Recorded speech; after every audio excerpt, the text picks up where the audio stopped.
اعوذ باللہ من الشیطان الرجیم، بسم اللہ الرحمن الرحیم۔ دیکھیں، ہم رمضان کے حوالے سے میں ایک بات یہ کہوں گا کہ رمضان جو ہے وہ مواسات کا مہینہ ہے، ہمدردی کا مہینہ ہے، غم گساری کا مہینہ ہے، کنسولیشن کا مہینہ ہے، ایک دوسرے کا سہارا بننے کا مہینہ ہے، ایک دوسرے کے غم شیئر کرنے کا مہینہ ہے، ایک دوسرے کو کندھا دینے کا مہینہ ہے۔ اور میں اکثر یہ دیکھتا ہوں کہ ہم لوگ بہت سارے نیکیوں کے کام کرتے ہیں رمضان کے مہینے میں،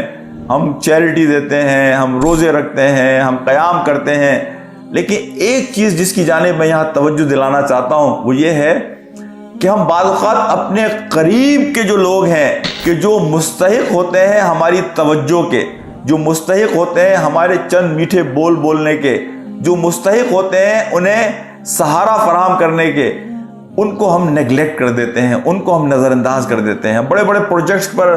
فنڈنگ کرتے ہیں، چندے دیتے ہیں، ان کی فکر کرتے ہیں، لیکن اپنے ارد گرد کے لوگوں کو نظر انداز کر دیتے ہیں۔ آج میں اس جانب ذرا توجہ دلانا چاہتا ہوں۔ اللہ کو یہ چیز بڑی پسند ہے کہ آپ اپنے قریب کے لوگوں کی مدد کریں، اور یہ وہ لوگ ہیں کہ جو مانگنے والے نہیں ہیں، جو قرآن کہتا ہے کہ یہ وہ لوگ ہیں کہ جن کو تم ان کے چہروں سے پہچان لو گے کہ یہ ضرورت مند ہیں، لیکن وہ کبھی کسی کے سامنے اپنی ضرورت کو پیش نہیں کریں گے۔ تو لوگوں کی مدد کرنا، انہیں ڈھونڈنا، اور انہیں ڈھونڈ کر ان کے کہنے سے پہلے ان کی ضرورت کو پورا کرنا، یہ بڑی نیکی ہے۔ کوئی آ کر مانگے اور آپ اس کو دے دیں، یہ بھی نیکی ہے، لیکن بڑی نیکی ہے کہ آپ کسی کے مانگنے سے پہلے، اس کے منہ کھولنے سے پہلے، اس کا ہاتھ پھیلانے سے پہلے آپ اس کی ضرورت کو محسوس کریں اور اس کی ضرورت کو پورا کر دیں۔ یہاں میں ایک بڑی باریک بات آپ سے کرتا ہوں کہ اگر اللہ آپ کے دل میں کسی کا خیال ڈالے کہ تم جا کر اس کی مدد کرو، تو بخدا یہ سمجھیے کہ آپ کا اللہ سے ایک بڑا مضبوط تعلق ہے،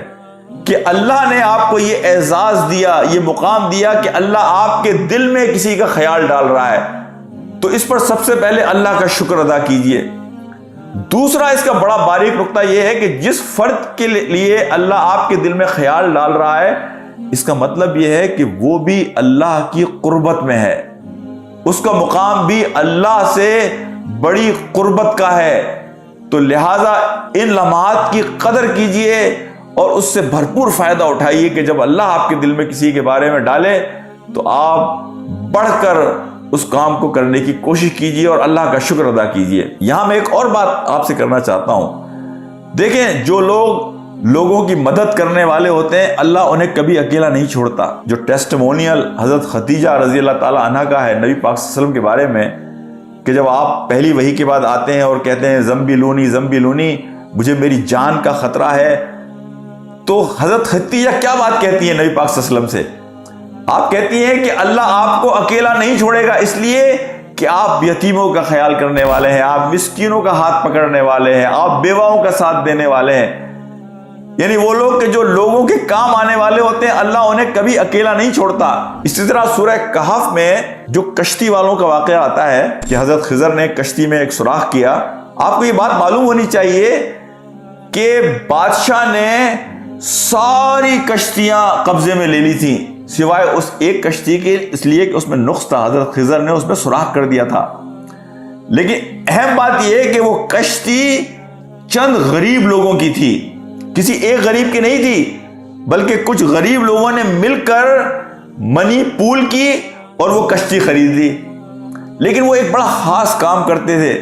جس کی وجہ سے ان کی نیکی کام آئی اور اللہ نے حضرت خضر کو بھیج دیا ان کی مدد کے لیے، اور وہ خاص کام یہ تھا کہ وہ اپنے لوگوں کی مدد کرتے تھے۔ غریب تھے لیکن ان لوگوں کو فری رائٹ پرووائڈ کرتے تھے کہ جو پیسے نہیں دے سکتے تھے، تو اپنے ارد گرد کے لوگوں کی مدد کرتے تھے۔ غریب ہونے کے باوجود اللہ کو ان کی یہ ادا اتنی پسند آئی کہ اللہ نے حضرت خضر کو ان کی مدد کے لیے بھیج دیا۔ تو یہ بات ذہن میں رکھیے کہ رمضان کا مہینہ مواسات کا مہینہ ہے، ہمدردی کا مہینہ ہے۔ وہ لوگ کہ جو آپ کو لگتا ہے کہ کمزور ہیں، جا کر ان کے ساتھ کچھ میٹھے بول بولیے، ان کا ہاتھ پکڑیے، کسی بھی طریقے سے ان کی مدد کر سکتے ہیں ان کی مدد کیجیے۔ اللہ سبحانہ و تعالی ہماری مدد فرمائے۔ اور یہاں یہ بات میں کہوں کہ اگر آپ کو زکوٰۃ کی رقم کسی ایسے فرد کو دینی ہو کہ جو آپ کو لگتا ہے کہ وہ مستحق ہے، یہ بتانا ضروری نہیں ہے کہ یہ زکوٰۃ کی رقم ہے، آپ کسی بھی بہانے سے اسے وہ رقم دے سکتے ہیں، اس کی مدد کر سکتے ہیں۔